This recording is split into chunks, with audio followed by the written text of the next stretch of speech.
On this slide, we're focusing on the appraisal process in relation to the capital market. The key concept here is that the value of income producing real estate is fundamentally driven by the income it generates, the conditions of the market, and the cost of capital. Income capitalization plays a central role in this valuation, where the income the property produces is converted into an estimate of value. We also look at capitalization rates, or cap rates, which are closely tied to the level of risk investors perceive. Higher risk typically means higher cap rates, which in turn affect property values. Finally, comparing investments is crucial because capital flows to those properties that offer the best risk-adjusted returns. This interconnected relationship between income, market dynamics, and capital costs forms the foundation of valuing income properties effectively. Income properties are real estate assets primarily acquired to generate cash flow through various income streams, such as rent, room revenue, or lease payments. These properties can take many forms, including apartments, office buildings, retail centers, industrial spaces, and hotels. Despite their different types, they all share one fundamental principle. Their value is driven by the income they produce. Essentially, the future income these properties are expected to generate forms the basis for their valuation. Understanding this income-focused approach is key to evaluating and investing in income-producing real estate. Here, we're looking at the three core valuation approaches used in real estate appraisal. First, the sales comparison approach relies on recent sales of similar properties to infer value. This approach adjusts for factors like location, size, age, and condition, making it most effective when there is ample market data to compare against. Next, we have the cost approach, where value is determined by adding the land value to the replacement cost of the building, then subtracting depreciation. This method is particularly useful for newer properties or special purpose assets, though it can be quite sensitive to how depreciation is estimated. Finally, the income capitalization approach is focused on the income a property generates. It calculates value based on net operating income, cash flow, and capitalization rates, linking the appraisal process directly to capital market pricing. This approach is a primary method for valuing income-producing properties. Each method has its strengths and is selected based on the type of property and available data. Now, let's talk about the income capitalization approach. This method values a property by converting its expected income stream into a current market value. At the heart of this approach is the core valuation formula, which is pretty straightforward. Property value equals the net operating income divided by the capitalization rate. So, what do these terms mean? The net operating income, or NOI, is the annual income the property generates after accounting for vacancies and operating expenses, but before considering debt service and taxes. Essentially, it's the income available to the investor. On the other hand, the capitalization rate, or cap rate, represents the market's required return on that income. It reflects factors like risk, expected growth, and overall capital market conditions. This rate helps translate expected income into a realistic value.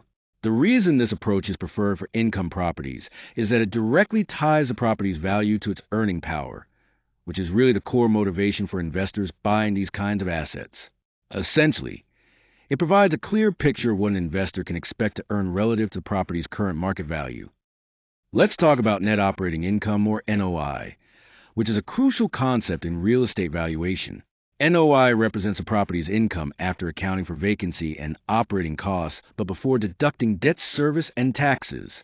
We start with the gross potential income, which is a scheduled rent plus any other income the property generates. From this, we subtract vacancy and collection losses. These come from vacant units, non-payment, or any concessions given. This calculation gives us the effective gross income, which is the income you actually expect to collect. Next, we subtract the operating expenses. These include management fees, repairs, utilities, and insurance. After we deduct these costs, what remains is the net operating income, the core income stream used to value income properties. Understanding NOI is essential because it provides a clear picture of a property's profitability before financing and tax considerations. It's the foundation for comparing properties and making informed investment decisions. When we talk about capitalizing future cash flows, we're essentially converting the expected net operating income, or NOI, from future years into a current value.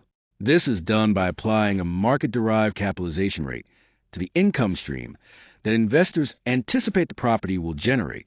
For example, we look at the expected NOI for each year, starting with $1.20 million in year one, gradually increasing up to $1.40 million by year five, which represents a stabilized NOI.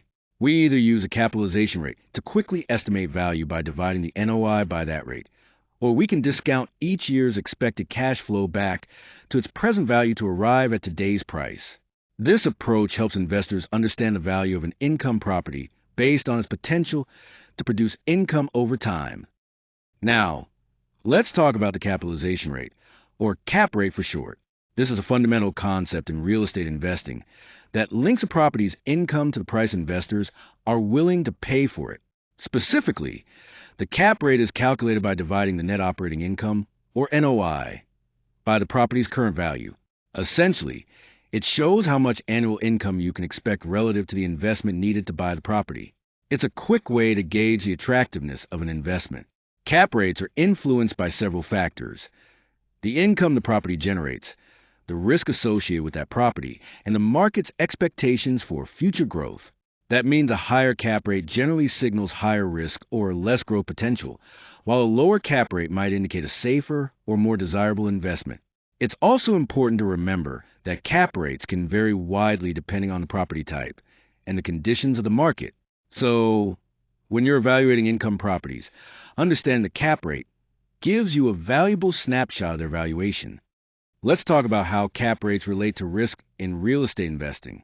When risk rises, cap rates tend to rise as well. This happens because investors need to be compensated for taking on more uncertainty, so they demand higher yields. On the other hand, with lower cap rates, investors are willing to accept less yield, which typically occurs in more stable income environments and strong markets. Think about stabilized multifamily properties, prime office buildings with long leases, and tenants with strong credit. These are examples of low-risk properties. Here, the lower perceived risk means a higher value per dollar in net operating income, which benefits investors who prioritize stability. In contrast, high-risk properties come with higher cap rates. Investors require more return because income is less certain and the outlook is weaker. This includes older assets, properties still ramping up occupancy, locations that aren't as strong, and those with more volatile cash flow. The higher perceived risk reduces the property's value per dollar of income.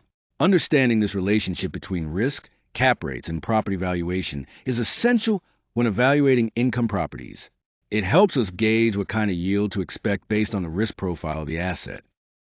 When we talk about capital markets and real estate, it's important to understand that property values don't exist in a vacuum.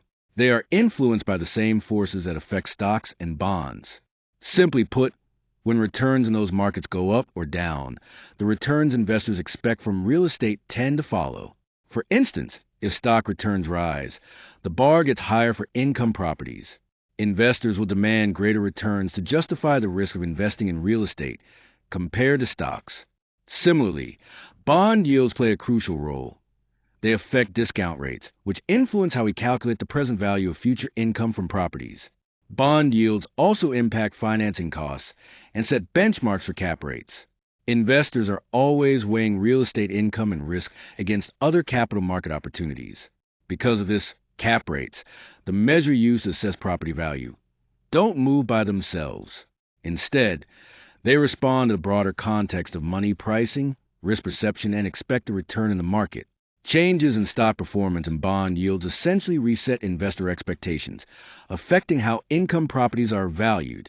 So, the valuation of income-producing real estate is closely tied to overall capital market activity, creating an ongoing link between these markets. Understanding this connection is key to making informed investment decisions in real estate. Here, we're looking at how interest rates directly influence capitalization rates, or cap rates, in real estate. When benchmark yields, such as treasury yields, go up, investors expect higher returns on their property investments to compensate for increased opportunity costs. This causes the required real estate returns to move upward as well. In more detail, as risk-free interest rates rise, the hurdle for what counts as an acceptable return on real estate increases. Essentially, Investors want more yield to justify locking their money into property instead of safer investments. This adjustment pushes cap rates higher and consequently depresses property values, unless there's enough income growth to counterbalance the effect. So the core linkage is straightforward. When treasury yields rise, cap rates tend to rise too.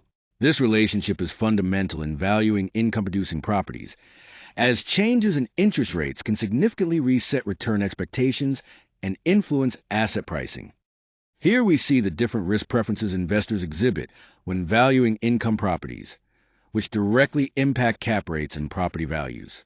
In a risk-on environment, strong liquidity and optimism lead investors to accept lower cap rates because they are confident in stable income streams. This increased demand creates more bidding pressure, driving property values higher as pricing becomes more aggressive. We call this a bullish capital mood. On the other hand, a neutral stance reflects a balanced approach where capital is available, but underwriting remains disciplined. Investors anchor cap rates near current market norms, and property values tend to align more closely with their fundamental income performance. This results in balanced expectations across the market. Finally, in a risk-off scenario, uncertainty or tighter credit conditions prompt investors to prioritize safety, demanding higher cap rates as compensation for increased risk. This defensive market stance leads to falling property values, unless income growth can offset the need for higher yields. Understanding these investor risk preferences is crucial, as they drive market dynamics and shape valuation trends in income-producing real estate. When we compare real estate to other types of investments like stocks, bonds, and commodities, we see that real estate offers a unique balance. For example, stocks tend to have higher growth potential, but they come with high volatility and are very liquid, meaning you can easily buy and sell shares. Dividends from stocks are optional, which can affect income predictability. On the other hand, bonds usually provide a lower but more predictable yield. They come with lower credit and interest rate risk, and they tend to be quite liquid as well. Bonds also pay a fixed coupon stream, which makes their income steady and reliable. Real estate, by contrast, offers both income and potential appreciation. Its risk is moderate and tends to be specific to the local market. So it's not as volatile as stocks, but less liquid since selling property takes more time. The income from real estate often comes from recurring net operating income and rent growth, providing a steady cash flow. Commodities are quite different. They can offer cyclical price upside but experience high price swings, and they generally don't provide a direct cash yield. Their liquidity can vary depending on the market conditions.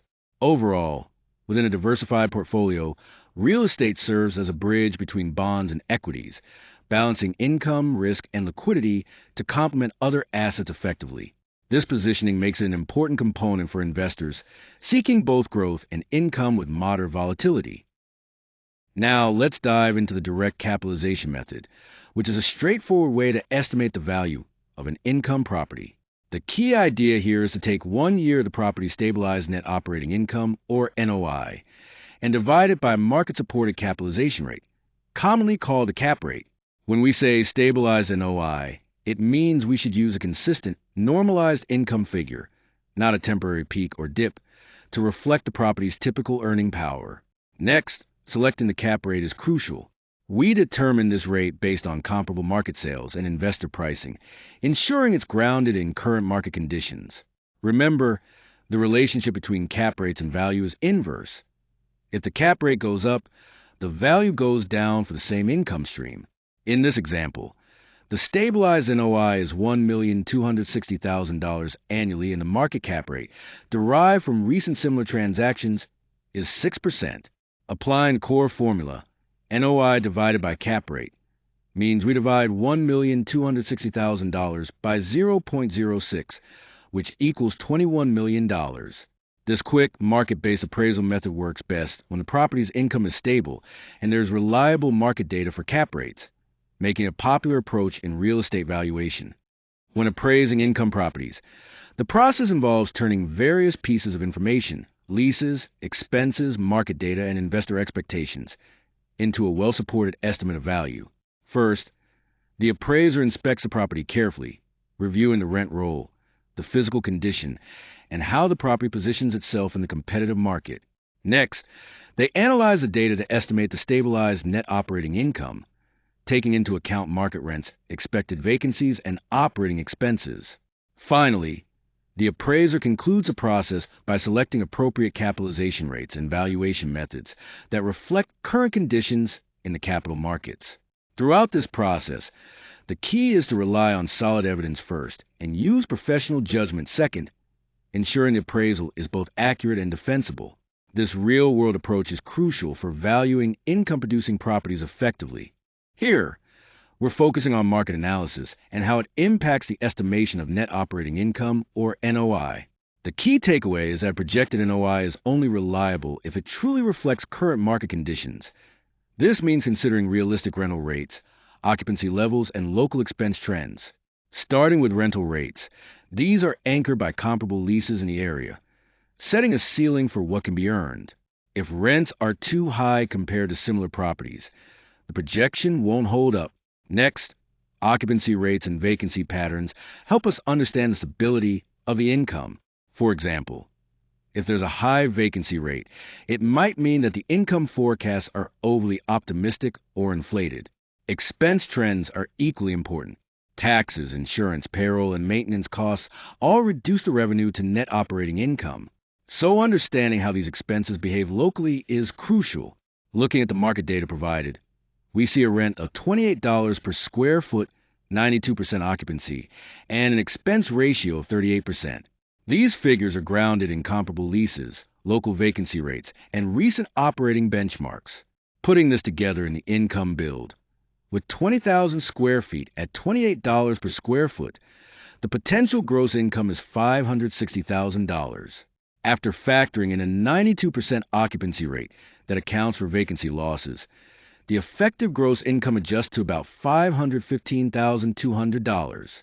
Then, subtracting operating expenses of roughly $195,776 gives us an estimated annual NOI before debt service and capital expenditures of around $319,424. It's important to note that even small fluctuations in rent, occupancy, or expenses can significantly impact the property's value. This example highlights how sensitive income property valuation is to these key market factors. Lease structures play a significant role in shifting expense risk, which in turn affect the value of a property. One key factor to understand is who is responsible for paying taxes, insurance, and maintenance, as this influences income stability and expectations for capitalization rates. Starting with net leases, the tenant pays the base rent plus one or more operating expenses. This means some of the expense risk is shifted to the tenant, which supports a steadier net operating income, or NOI. Because of this stability, cap rates tend to be moderately lower in these arrangements. Moving on to triple net leases, the tenant takes on even more responsibility, paying rent along with taxes, insurance, and most maintenance costs. This makes the landlord's cash flow more predictable and is often viewed as a lower risk investment, which is usually reflected in even lower cap rates. On the other hand, gross leases involve a single rent payment from the tenant, while the owner covers all expenses. Since the owner bears more cost volatility, the net operating income is less certain, and cap rates tend to be higher to compensate for this increased risk. In summary, as expense risk shifts from the landlord to the tenant, income becomes more stable and valuation metrics like cap rates tend to decrease, reflecting lower perceived risk. Understanding these distinctions is crucial when evaluating income properties. When we analyze operating expenses, it's crucial to remember that even small errors in estimating these costs can lead to significant mistakes in calculating net operating income, or NOI, and ultimately impact the property's value. That's why underwriting starts with making realistic and accurate expense assumptions. Here, we see typical expense ranges expressed as a percentage of effective gross income, broken down by property type. For multifamily properties, property taxes usually fall between 8 and 15%. Insurance ranges from 2 to 4%, utilities from 5 to 10%, maintenance between 6 and 12%, management costs about 3 to 6%, and reserves generally range from 2 to 5%. For office properties, these percentages tend to be slightly lower. Property taxes between 6 and 12%, insurance from 1 to 3%, utilities 3 to 8%, maintenance 4 to 9%, management 2 to 4%, and reserves 1 to 3%. Retail properties generally have even more conservative ranges, with property taxes from 5 to 10%, insurance 1 to 3%, utilities 1 to 4%, maintenance 3 to 7%, management 2 to 4%, and reserves 1 to 2%. The key takeaway is that changes in expense estimates directly affect NOI, and since the value of income-producing properties is largely driven by NOI, accurate expense forecasting is fundamental to sound property valuation. On this slide, we're looking at vacancy and collection loss, which are critical concepts in property valuation. Vacancy loss refers to the income loss when rentable space is unoccupied or transitions between tenants. Collection loss, on the other hand, is income that has been billed but not received due to tenant delinquencies, defaults, or concessions. Typically, in balanced and well-leased markets, these losses fall within a stabilized historical range of about 3 to 8%. However, in lease-up phases or weaker submarkets, the losses can be much higher, ranging from 8 to over 15%, because there's more downtime between tenants and collections tend to be tougher. These adjustments are essential because they convert what could be potential income into effective gross income, which is the actual collectible amount. For example, if your gross potential income is $1.2 million and vacancy and collection losses are 6%, that brings your effective gross income down to about $1.128 million. Looking at specific markets, Austin shows a relatively low loss rate of 4.5%, thanks to newer multifamily properties, strong demand, and faster absorption. Chicago, with institutional office properties under stabilized assumptions, stands at 6%. Secondary retail markets face a higher risk, with collection loss around 9%, due to higher tenant turnover and weaker tenant credit. Appraisers rely on current market data, the timing of lease renewals, and tenant quality when they set these loss allowances before moving on to estimate net operating income. Understanding these losses is crucial for accurately assessing the value of income-producing properties. Let's talk about loan-to-value, or LTV, and how financing impacts investment returns. The key thing to understand is that leverage doesn't create more property value. Instead, it changes the way that value is divided between debt and equity. Essentially, leverage can amplify investor returns when the property's value changes, but it also increases risk. The appraised value of property is determined by its income and market prices, not by how a buyer chooses to finance it. When the LTV is higher, less equity is required from the investor. This means that any gain or loss in the property's value affects the equity portion more dramatically. For example, consider a $10 million property. At a 50% LTV, you have $5 million in debt and $5 million in equity. If the property's value increases by 5%, that's a $500,000 gain, which equals a 10% return on equity. Now, if the LTV is 75%, the loan amount increases to $7.5 million, and equity drops to $2.5 million. With the same $500,000 gain in property value, the equity return jumps to 20%. This shows how higher leverage doubles the equity return here. But it's important to note that if the value falls by 5%, the losses are magnified too, hitting equity just as hard. So, leverage can boost returns, but it also raises a default risk and sensitivity to market downturns. It's a powerful tool that must be used carefully, because the same property value change can lead to very different equity outcomes depending on how much leverage is used. Let's dive into some key return analysis metrics that are essential for evaluating investments. First, we have the cash-on-cash return. This metric calculates the annual before-tax cash flow divided by the cash invested, making it especially useful for assessing near-term income efficiency, particularly on leveraged deals where borrowed funds are involved. Next is the internal rate of return, or IRR. This is a discount rate that balances all projected cash flows and sale proceeds with the initial purchase price. IRR helps us compare different investments, even if they have varying holding periods, giving a comprehensive view of potential profitability over time. Then there's the equity multiple, which measures the total cash distributions divided by the original equity invested. This metric shows how many times the invested equity is returned overall, offering a straightforward way to gauge overall investment growth. Finally, the payback period tells us how long it will take for the cumulative cash flow to cover the initial investment.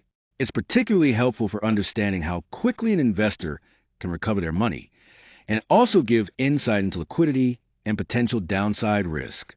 Together, these metrics provide a well-rounded picture for valuing income properties, helping investors make informed decisions based on both income potential and investment risk. When we talk about cap rates, it's important to understand that they aren't just made up or theoretical figures.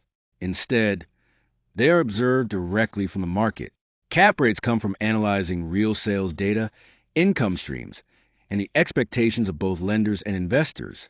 Appraisers play a key role here by closely tracking the sale prices and stabilized net operating income of comparable properties to gauge what returns buyers are actually accepting. Investors then evaluate whether the implied yields from these cap rates align with their current risk tolerance and return goals. Meanwhile, lenders use factors like debt costs, leverage, and overall market liquidity to help anchor pricing.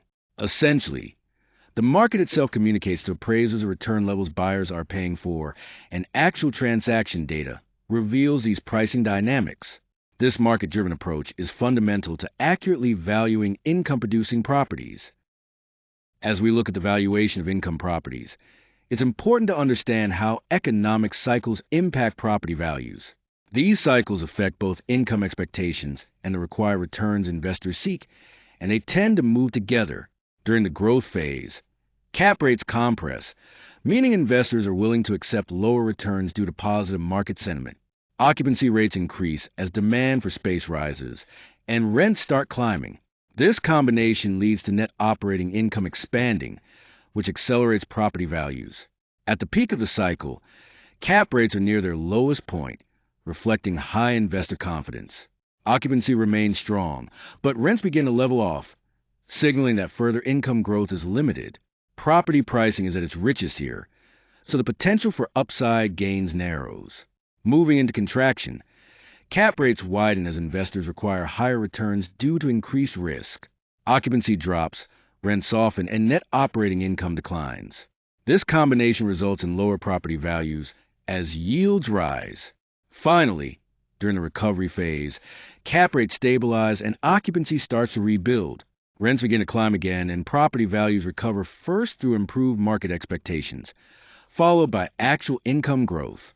Overall, the typical market pattern shows income weakening or strengthening in tandem with investor-required returns, highlighting the dynamic relationship between economic cycles and property valuation. When evaluating an investment opportunity, we follow a clear, step-by-step process to guide our decision. First, we gather all relevant property financials, including the rent roll, trailing 12 months financials, leases, and expenses. This gives us a solid foundation of the property's current income and costs. Next, we estimate the market capitalization rate, or cap rate, which involves matching the property's location, asset type, and associated risk profile. This cap rate helps us understand the expected return relative to similar properties in the market.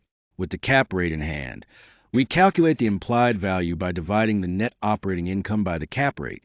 This calculation provides an estimate of the property's value as an income-generating asset. We then compare this implied value to the purchase price to identify whether the property is being offered at a discount or premium. This comparison is crucial because it highlights potential value or overpayment risks. Following that, we assess the financing terms, looking closely at the cost of debt leverage ratios, debt service coverage ratio, and expected equity returns. Financing impacts the overall risk and return of the investment, so it must align with our investment criteria. Finally, based on all these inputs, we make the investment decision, proceeding only if the property's value and risk profile meet our thresholds. This structured approach ensures we move from underwriting the fundamentals to a confident investor or past choice.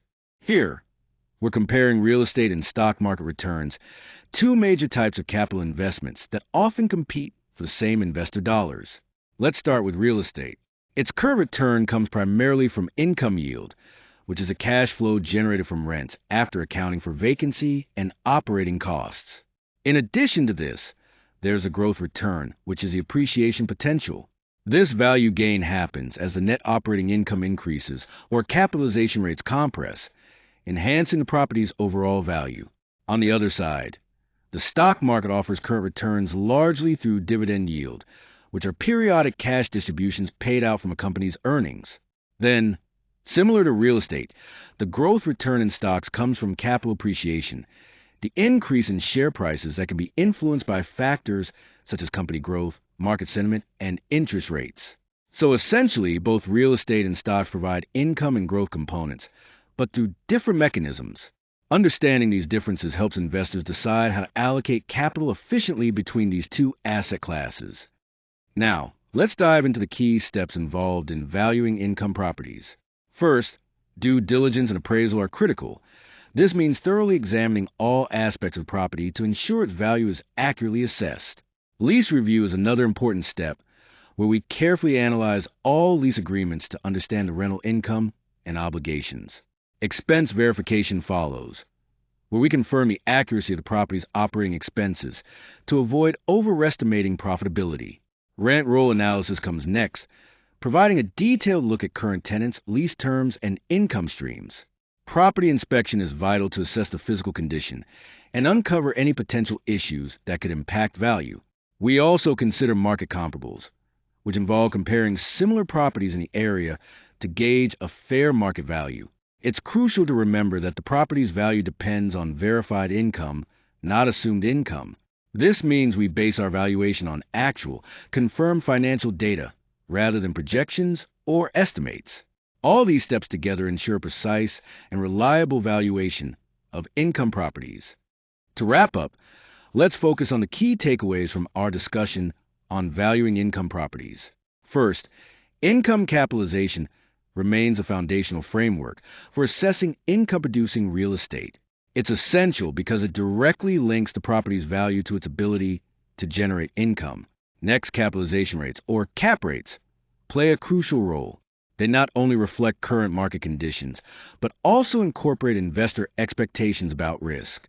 Understanding cap rates helps us gauge how the market views the property's risk and return profile. Accurate valuation relies heavily on careful estimation of net operating income and disciplined market analysis.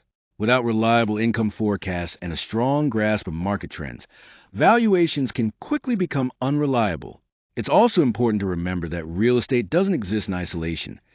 It competes within a broader capital market influenced by interest rates, expected returns, and available investment alternatives. This broader context shapes how investors value real estate. Finally, appraisals and investment analysis complement each other to support sound decision-making.